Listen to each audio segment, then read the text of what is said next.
آپ کا نام کیا ہے؟ کیا؟ محمد حنیف نام. محمد حنیف آپ کا نام ہے. اچھا آپ یہیں کے رہنے والے ہیں؟ اچھا ساتھ ہی ادھر سامنے آپ کا گھر ہے. اور کتنے سالوں سے آپ یہ سٹوری سنا رہے ہیں؟ 30 سال ہو. ہاں تقریباً 30 سال سے آپ یہ سٹوری لوگوں کو سناتے ہیں. بہت شکریہ حنیف صاحب. کہانی آپ نے بھی سنی ہوگی جھیل سیف الملوک کی، کہ وہ کون سی پری تھی، جس کا عاشق کون سا شہزادہ ہوا تھا، اور پھر ان کے درمیان سٹوری کیا چلی تھی، اور جھیل سیف الملوک کا نام جھیل سیف الملوک کیسے پڑا. آئیے ہم آپ کو اسی مقامی شخص کی زبانی جھیل سیف الملوک کی اصل کہانی سنواتے ہیں. اصل کہانی سننے کے لیے ہمارے ساتھ رہیے گا. آپ جی سیف الملوک جو شہزادہ تھا، جس کے نام کے اوپر یہ جھیل کا نام رکھا گیا، یہ تھا سر جی ایک شہزادہ تھا مصر کا. اسے جی ایک دفعہ خواب آیا، اشارہ ہوا شہزادے سیف کو.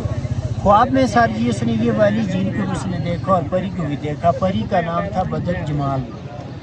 جی بدر جمال پری جو تھی بہت خوبصورت پری تھی، سب پریوں کی ملکہ اور شہزادی تھی. صبح اٹھ کر شہزادی سیف نے اپنے والد کو یہ خواب سنایا. ساتھی والد اس کا جو تھا جی مصر کا بادشاہ تھا. بادشاہ نے کہا کہ بیٹا وہ پری جو ہے ناری ہے، ناری چیز آپ کو نہیں مل سکتی. ناری مطلب ہوتا ہے آگ والی، نار سے بنی ہوتی ہے، اس لیے آدم ذات کو نظر نہیں آئی. شہزادے نے اپنے والد کو کہا کہ مجھے پری ملا یا نہ ملا، میں جھیل دیکھنے ضرور جاؤں گا، اجازت دے دیں. وہاں سے شہزادے کو اجازت ملی ہے. شہزادہ اپنے والد سے، شہزادہ وہاں سے نکلا جی پری کو ڈھونڈنے کے لیے، تلاش کے لیے. آتے آتے ساری جی راستے میں اسے کوئی اللہ والا ایک ملا، ولی بزرگ. اس ولی بزرگ کا وہاں راستے میں مزار تھا. کوئی درویش ولی تھا، ایک جنگل میں بیٹھا ہوا تھا. شہزادہ وہاں سے گزر کر آ رہا تھا. اس ولی نے شہزادے سے پوچھا، اے شہزادے آپ کس لیے یہاں جنگل میں گھوم رہے ہیں؟ شہزادے نے کہا کہ میں تو ایسی ایک جھیل ہے، وہ جھیل دیکھنے جا رہا ہوں. اس ولی بزرگ سے شہزادے کو سلیمانی ٹوپی مل گئی. ٹوپی ملنے کے بعد اس کے قبضے میں جند آ گئی جنات. ان جناتوں شہزادے کو مصر سے اٹھائے، یہاں لا کر اتارا یہ جھیل پر. یہیں پر اس نے جھیل دیکھی، ساری جی جھیل کی پہچان کی. شہزادے نے کہا کہ جھیل تو یہی ہے جو میں نے خواب میں دیکھی ہے. اب مجھے پری جو ہے وہ یہاں کیسے مل سکتی ہے؟ جنہوں نے کہا کہ اس کے لیے چیلا کریں، اللہ کی عبادت کریں 40 دن. شہزادے نے یہیں پر 40 دن چیلا کاٹا ہے. 40ویں دن کی بعد اللہ سے دعا مانگی ہے. اسی دن میں کہتے ہیں کہ وہ پریاں یہاں نہانے کے لیے آ رہی ہیں کوئی کاف سے. کوئی کاف جو ہے روس میں اور چینچنیا کی طرف ہے، رشیا میں، وہاں پہ جو ہے پرستان ہے. وہاں سے یہاں 7 سیلی آئی ہوئی تھی یہاں نہانے کے لیے. 8ویں جو تھی وہی بدر جمال جو شہزادے نے خواب میں دیکھی تھی. شہزادے نے جب اس پری کو یہاں پہ نہاتے ہوئے دیکھا، اپنی سہیلیوں کے ساتھ اپنے پار اتار کر یہاں پہ نہا رہی تھی، شہزادے نے ان جنوں کو بھیجا.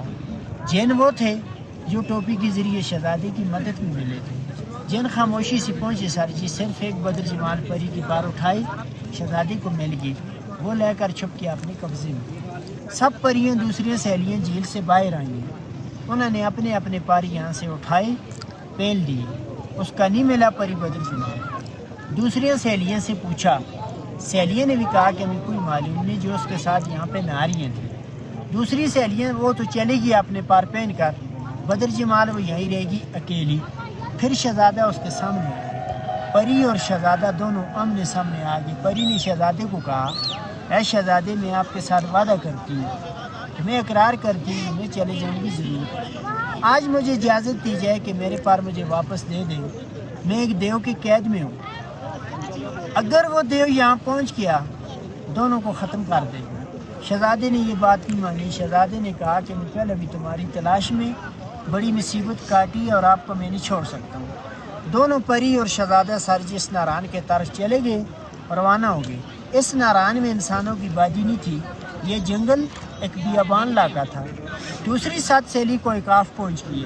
انہوں نے وہاں جا کر دیو سفید کو بتایا، جس نے وہاں پہ قید کیا ہوا تھا، کہ ملکہ بدر جمال جو ہم سے جدا ہوگی، کوئی پتہ نہیں جھیل میں ڈوب بھی کیا ہوا. دیو وہاں سے ڈھونڈنے کے لیے تلاش کے لیے نکلا. یہاں کر پہنچا ساری یہ پانی جا رہا ہے، یہ نالا.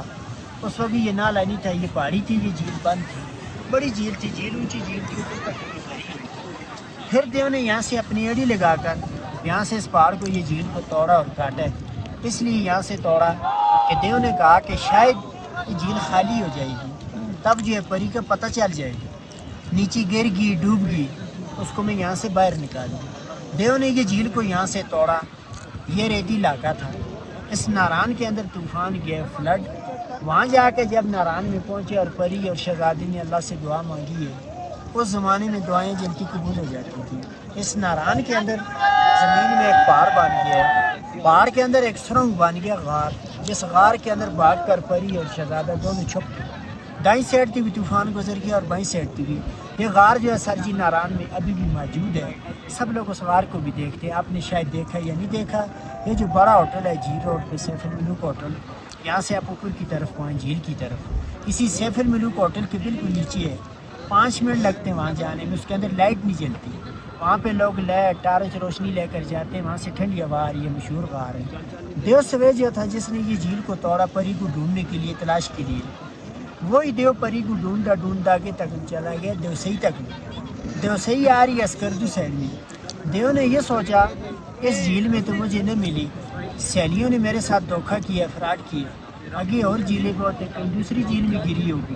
دیو پری کو ڈھونڈا ڈھونڈا دیوسئی میں جا کر پہاڑ کے ساتھ پہاڑ بن گیا اور پتھر بن گیا پری کی صدمے سے، اس لیے جگہ کا نام رکھا ہوا ہے دیوسئی اسکردو۔ پری اور شہزادہ کافی عرصہ اسی غار کے اندر چھپے رہے۔ بعد میں جو جن ان کے قبضے میں تھے، ان جنہوں نے پری کو اور شہزادے کو بتایا کہ آئی تو دیو جو تھا وہ ختم ہو چکا، اپنے ملک میں جو ہے واپس جا سکتے ہیں۔ ان جنہوں نے پری کو اور شہزادے کو اس غار میں سے دونوں کو نکال کر لے کر مصر کو پہنچایا۔ اس کے نام کی وجہ جھیل کا نام جو تھا یہ مشہور ہوا، اس کی تعریف بنی ہے۔